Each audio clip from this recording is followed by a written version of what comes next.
I'll never forget the sound, a high, whining shriek that cut through the crisp morning air, instantly replacing the peaceful clatter of my own life. I was out checking the fence line on my 100-acre property, the dust kicking up around my boots as the Texas sun began to climb. I'm talking about a genuine working ranch here, miles from the nearest subdivision, let alone some petty, busybody neighborhood association. The sound got louder, turning into a horrific, tearing thwmp followed by the sickening crunch of metal and wood, and a sudden, unnatural silence. This wasn't just a firework, this was an impact. I dropped my tools and sprinted toward the disturbance, my heart already hammering a frantic rhythm against my ribs, convinced I was about to find something I couldn't unsee.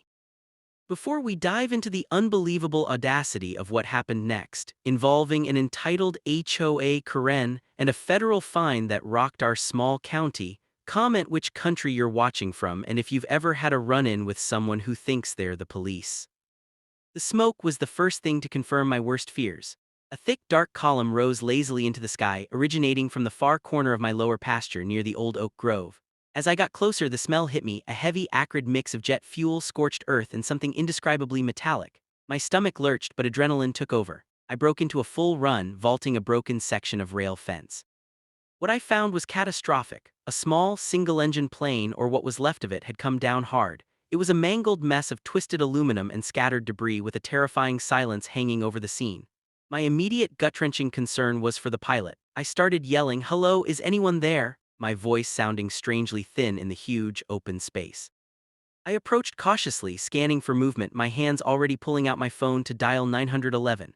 Just as I reached the wreckage, a man thankfully pulled himself free from the cockpit, dazed, bleeding, but alive. He was an older gentleman wearing a leather flight jacket, and he looked at me with wide, shock-filled eyes. My engine stalled, dead stick landing," he stammered, his voice raw. I immediately started giving dispatch the coordinates, trying to stay calm and coherent while assessing the situation. "I have a downed aircraft on my private property, 100 acres west of Highway 27. Pilot is conscious. I need EMS and fire now." I was focused, professional, doing exactly what any responsible citizen would do in an emergency. The pilot, whose name was Henry, was leaning heavily on the fuselage, and I told him not to move, to just let the paramedics handle it.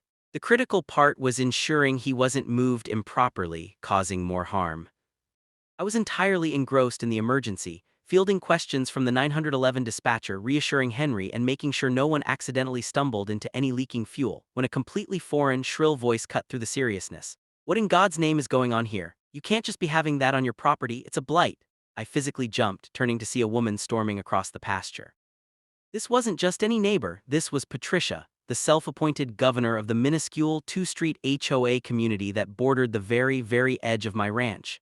She was dressed in an immaculate pink tracksuit, carrying a tiny poodle, and had a look of utter disgust plastered on her face, completely oblivious to the trauma of the actual plane crash. Her entire focus was on the mess and the unpleasantness of it all, not the fact a human life had just been saved by sheer luck and a lot of emergency intervention. "Patricia, there's been a plane crash. A man is injured. Get back, emergency services are on the way," I shouted back, gesturing dismissively while trying to keep my attention on Henry, but this only seemed to inflame her. She puffed out her chest, adjusting the visor on her head like some kind of general. "A plane crash on your ranch, do you realize the liability this causes to the entire surrounding community? And the noise, I was having my morning tea, this is unacceptable. Your zoning must not allow for aircraft parking, Mr. Anderson. This is a violation, I am calling the authorities." She was completely unhinged, treating a potentially fatal accident like a misplaced garbage bin, utterly convinced she was the highest authority in the land, a common trait among this particular breed of entitled neighborhood watchdog. I tried to explain calmly that the FAA and the NTSB, actual federal agencies, were about to descend upon this site and that her little HOA rules were irrelevant. She just sneered, pulling out her phone and dramatically declaring, "I'm calling the real police, not just your ambulance. This man is clearly doing something illegal. This is a hazard." I could only shake my head in disbelief, witnessing the transition from concern over a man's life to an argument over property aesthetics, something I had never expected to happen on my own land. The sirens, when they finally arrived, were a blessed sound. The local sheriff's deputy, a good, sensible man named Mike, was the first to pull up, followed immediately by an ambulance. Mike took one look at the wreckage, then at the still-shaking Henry, and instantly got to work securing the perimeter. I quickly gave him the facts: pilot stable, wreckage hot, fuel leaking. Mike nodded grimly, already deploying caution tape. Just as the EMTs started assessing Henry, Patricia decided it was her time to shine, stepping directly under the deputy's yellow caution tape, her tiny dog yipping madly, completely ignoring the deputy's outstretched hand warning her to keep back. Officer, I'm the one who called you. This man, Mr. Anderson, is clearly attempting to conceal a major violation of property codes, and look at that mess. I demand you cite him and have this debris removed immediately.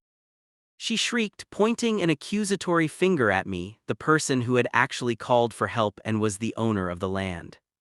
Deputy Mike, who had known me and my family for years, looked completely bewildered. He stopped what he was doing and turned slowly toward Patricia, his face a mask of professional annoyance. Ma'am, this is an official emergency scene. We have a downed aircraft. The Federal Aviation Administration and the National Transportation Safety Board are en route. This is a federal matter, not a neighborhood dispute about tall grass. I need you to step back behind the line now. The emphasis on federal seemed to deflate her for a split second, but her entitlement quickly reinflated. She stepped closer to Mike, her voice dropping into a conspiratorial, sibilant whisper. But I saw him on his radio. He's covering something up. I am the head of the Hidden Pines HOA. I have the authority to issue citations for any disruption. And I am informing you, officer, that this crash is an unacceptable disruption to my property values and my morning routine. You need to address my complaint first. She actually pulled out a clipboard and a pen, as if she were about to issue a formal violation notice to the sheriff's deputy. The EMTs and Henry himself were now watching the unfolding spectacle with wide, incredulous eyes. That's when the situation escalated from ridiculous to genuinely dangerous, all thanks to her misplaced sense of authority. When Mike firmly told her she was trespassing and needed to leave or she would be detained, she played her trump card. You can't do that. I am a federal witness. I saw the plane. I am the only one who can verify this man's movements, she declared, her eyes blazing with self-importance, totally making up a non-existent legal status on the spot. But the true, stunning moment of audacity came next. From the folds of her pink tracksuit jacket, she produced a small, shiny badge on a lanyard. I am an official representative for the FAA's local compliance branch. I volunteer my services to ensure air safety for our area. I have jurisdiction, she announced proudly, flashing the cheap-looking badge. Deputy Mike, who had been patient up until this point, squinted at the badge. Ma'am, that looks like a cheap novelty pin, not an official FAA ID. Are you claiming to be a federal officer? Patricia just doubled down, holding the lanyard out higher. I am claiming to be an authorized agent of the FAA for this community, and I demand access to the crash site to conduct my inspection, she screeched. I watched aghast as the deputy's face hardened. He pulled out his radio and spoke into it, his voice tight. Sheriff to dispatch. I need to run an ID check. Suspect is claiming to be an authorized agent of the FAA and refusing to comply with emergency scene orders. Sending over name now. This was no longer an HOA spat. Patricia had just crossed a serious, very visible line. The true gravity of Patricia's monumental mistake became clear about 20 minutes later. The first official vehicle from the National Transportation Safety Board, NTSB, arrived, a large, unmarked SUV, and out stepped a woman in a professional navy blue jumpsuit, her face already focused on the wreckage. Trailing closely behind her was another, older gentleman, wearing a recognizable, official-looking jacket embroidered with the gold FAA seal. Deputy Mike immediately walked over to the NTSB investigator and quietly filled her in on the situation, pointing over to where Patricia was now standing, arms crossed, looking smug and self-satisfied, convinced her authority would be recognized and she'd be ushered into the perimeter with high honors. The FAA representative, a man who identified himself as Inspector Clark, listened intently to Mike's recounting of Patricia's claims and her flashing of the authorized agent badge. Clark's eyes narrowed as he looked over at Patricia. He walked slowly toward her, his movements calm and deliberate, a stark contrast to her frantic energy. Ma'am, my name is Inspector Clark, and I am an official representative of the Federal Aviation Administration, he said, holding out his own, indisputably real ID badge which gleamed in the sunlight. I understand you have been claiming to be an FAA agent and attempting to interfere with an active crash investigation site. Is that correct? Patricia's smugness faltered for the first time. She clutched her plastic clipboard tighter, her eyes darting between Inspector Clark's real credentials and the cheap novelty pin dangling from her pink lanyard. Well, no, not an agent exactly. I'm just an authorized, compliance volunteer. For the community, I was checking on the safety requirements. He has a plane on his property that's against the covenants, she stammered, the confidence completely draining from her voice as the reality of who she was speaking to, an actual federal officer, began to sink in. Inspector Clark remained impassive, his expression betraying no emotion. The FAA has no community compliance volunteers, ma'am. Impersonating a federal officer or an agent of the United States government or otherwise interfering with an NTSB FAA investigation is a federal crime. He then looked down at the cheap badge still swinging on her neck.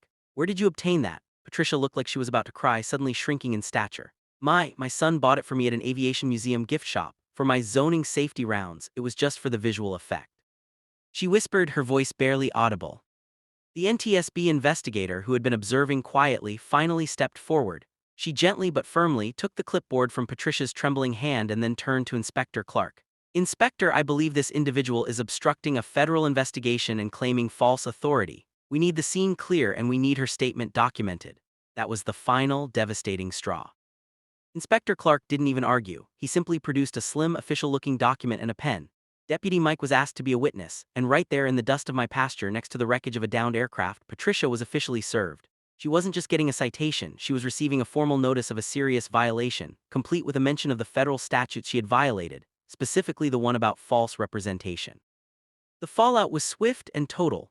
The fine she received wasn't the kind of $50 HOA penalty she was used to issuing. It was a federal fine, running into the thousands of dollars for impersonating an officer and obstructing an investigation. She had called the cops on me for having a plane crash on my own land, and she ended up with a massive federal penalty herself. Deputy Mike made her wait by his patrol car until her husband, looking mortified, came to pick her up, and she was never seen or heard from on my property again. The investigation wrapped up over the next few days, the wreckage was removed, and Henry the pilot sent me a thank you letter from the hospital. That day I learned a powerful lesson: never let a bully confuse their personal opinion with real authority. If you try to wield power that isn't yours, eventually, the real power will show up and put you in your place. They say justice is blind, but sometimes it's just a guy with a real FAA badge and a pen. I hope you enjoyed this crazy story, guys. Hit that like button, share this video with someone who needs to hear it, and let me know in the comments, what's the most ridiculous thing your neighbor has ever called the police for?